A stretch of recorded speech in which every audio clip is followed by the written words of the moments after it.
Global Entrepreneurship Week 2012, Australia. And I'm here today to interview a very inspiring person and entrepreneur. This is Jamie Lee from Kids at Switch. Okay, so we'll have a nice chat with Jamie and she'll give us a bit about what she does and what drives her. Okay, so Jamie, hello. Hi. Okay, could you tell us first of all what is it that Kids at Switch does? Well, Kids at Switch, what I see is protecting children's dreams. And how I do it is that I teach kids about financial literacy and entrepreneurial skills. So to little kids as young as 4 all the way up to 12 years old. Okay. Is there anything else that you're teaching? Well, the way I teach is through creativity and innovation. So even though I'm only teaching financial literacy and entrepreneurial skills, but I believe it's compacted within all the different other areas. So because I teach with kids' interests and passion, so if the kids like science, like this week we're going to do a science experiment, and I'm teaching them about inflation through that science experiment. And if the kids like geography, I do activities that's involved around geography. So everything is compacted within what I'm teaching them, so it's not about just teaching them a subject, but it's teaching them about a process of learning. How did this all begin? I think my dream started when I was at uni. I've realized that a lot of people around me, they go into high school, and then after they graduated, they go to uni. And when they finish uni, they don't really have a purpose in knowing what they want to do. Even if they know what they want to do, they don't have the strength or the motivation, the drive to achieve their dreams. So I was teaching at the same time because I came from an education background, and I thought to myself, this has to stop. I have to protect my students' dreams. And so I thought, why can't I use my passion to help out? And also I have a few entrepreneurial friends around me, and what I found is that having a drive and motivation is not enough. You also need to have the financial skills that you need to succeed, the basic knowledge. So I say I want to use financial literacy education at the same time entrepreneurial skills to help the next generation. And that's how I started. Okay, cool. What I've noticed just being in this space is that it's not your typical classroom, right? So it's, the blackboard is, for those who can actually see it, it's lined with different types of graphics and images and things that your kids stick on, and it's very interactive and very engaging. There's even this like a grass-looking carpet thing over here. So you mentioned that you came from an education background. So Yes. What was your experience with education, the system, and what did you get out of that to help you move into Kids at Switch? The funny thing is that, I did learn a lot at uni. I can't say I didn't learn anything. But what I learned the most was from Ken Robinson's TED Talk. That really just changed the way I view education.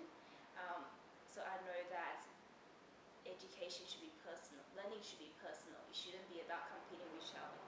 And that every person learns differently. That's why the way I set up my environment, I want it to be open. So every single lesson that I created, it's open-ended. So there's no right or there's no wrong. So that the kids can move on within their own speed without having the fear of falling behind. That's something that I really want to nurture the kids. I want them to have the audacity and try new things. Here's a question. We're talking about entrepreneurship and your role as an entrepreneur. What do you feel is your responsibility as an entrepreneur to society? Or what's your role in that? Or not just you, but entrepreneurs in general? I feel that what I want to do is to show people that it's not scary to achieve your dream. It's actually doable. I graduated from uni last year. I saw many people around me saying, you don't have experience in starting up a business and you're going to do it straight away, because I literally just graduated last year. Even families, they are supporting me, but yet I could tell that they're scared that I'm going to fail. They're scared that I'm going to make mistakes. They're scared that this is not the right path for me. But I've never regret one bit. it doesn't matter if you're 80, if you're 90, if you're only 4. If you have a dream, protect it. And it doesn't matter if everyone around you doesn't agree with your dream. If you sincerely believe that it can provide a better solution for other people, don't ever let it go. And that's what my role is. And I want to be a role model to my students and hopefully to everyone around me as well. For you, what has been, from day one when you decided, I'm graduating, I'm going to go and start a business, right? What did you have to go through to get to where you are now? I think one of the lessons that I've learned is to really know your personal values before you start thinking about your business values, and that your business values should be set around your personal values, not another way around, because your business should enrich your life, bring happiness to you. And what I see from, I'm not saying all entrepreneurs, but a few cases around me is that they have this idea and they set their values around this idea, but not around their personal values. So if my personal value is about family comes first, then family comes first. If there are situations that I have to do with my business, but at the same time I have to choose between these two, if I know my personal values, decision makings become very easier. And I can say no to opportunities that's in front of me, because I think that's something I learned as well. Opportunities are there, but you need to know when to say yes and when to say no. Not everything. You don't need to say yes to everything. Say no sometimes, it's okay. I think that's one of the huge lessons that I've learned throughout this journey. And another one is that success is personal. You don't need to follow everyone else. And everyone's case is different. My business is different to yours. My success will look different to yours. Because there's so many information out there. Yes. Every day you can read so much things.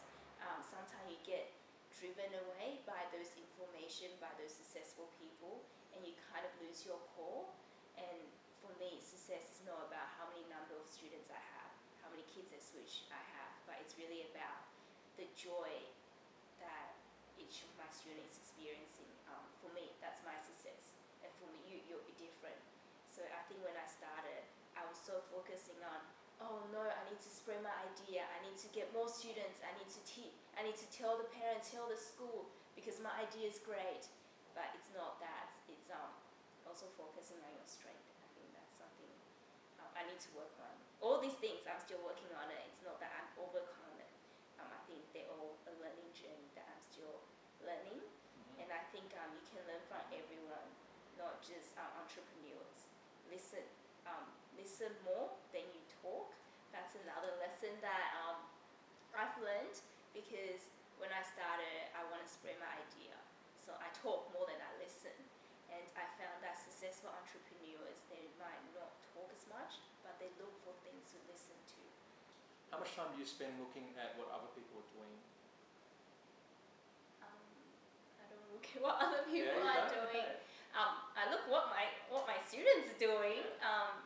Sometimes I do read, like maybe Facebook, it just pop up, but I don't really look what other people are doing. Or if they're having if I do receive invitation maybe, but I don't look at are they having an event, or how they're going to market a business, or because I have to say I haven't been able to connect with anyone around me that kind of share the similar background as me, education.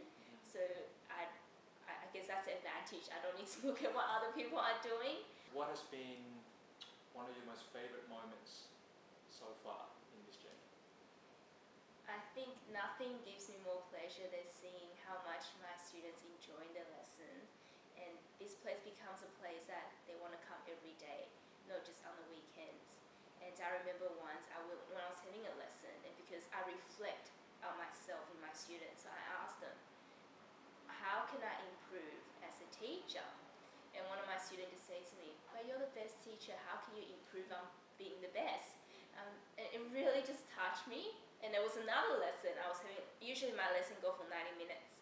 So when I was doing my lesson, the parents came, and 2 boys just turned around saying, Mom, you guys can go out for a coffee and come back in half an hour.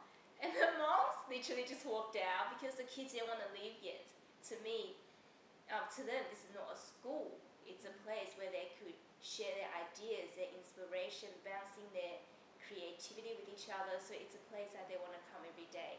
And just having the thought that I'm not just a teacher, but I'm actually transforming their lives in some way, it just really drives me.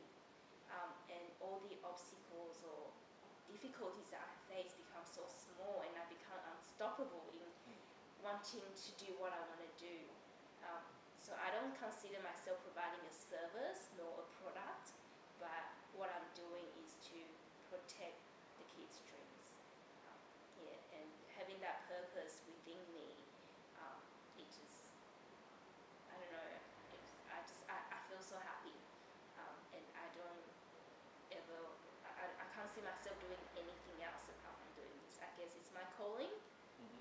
That's what I call it. Yeah. Yeah, someone pick up the phone and said, "This is your thing, Jamie. You got to do it." Yes. That's cool. Yeah. That's really good. So what do the kids? That you spoke about what you give to the kids. What do the kids give back to you? I learn so much from them. When they're arguing, within 5 minutes they stop arguing. They become friends again.